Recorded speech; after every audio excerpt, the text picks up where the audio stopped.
ಇನ್ನು ಕಾಲ್ ತುಳಿತದಲ್ಲಿ ತುಮಕೂರಿನ ಮನೋಜ್ ಕೂಡ ಮೃತಪಟ್ಟಿದ್ದಾರೆ. ಅವರ ಅಂತ್ಯ ಸಂಸ್ಕಾರ ನೆರವೇರಿದೆ.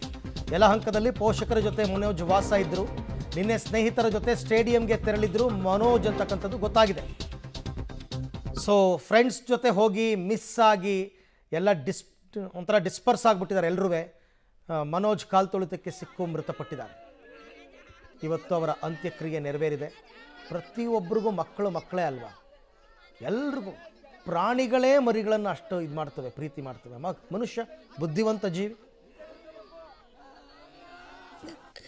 5 ಗಂಟೆಯಲ್ಲಿ ಅವ್ರ ಮುಖನೇ ನೋಡಲಿಲ್ಲ,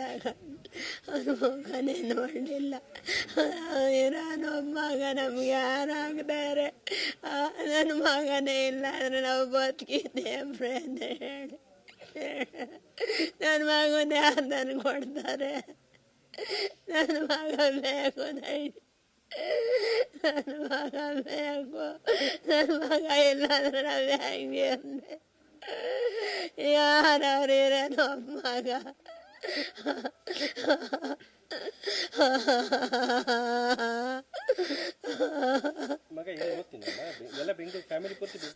ಯಾರ್ಯಾರ ದುಃಖ ಅಂತ ನೋಡೋದು ಪಾಪ.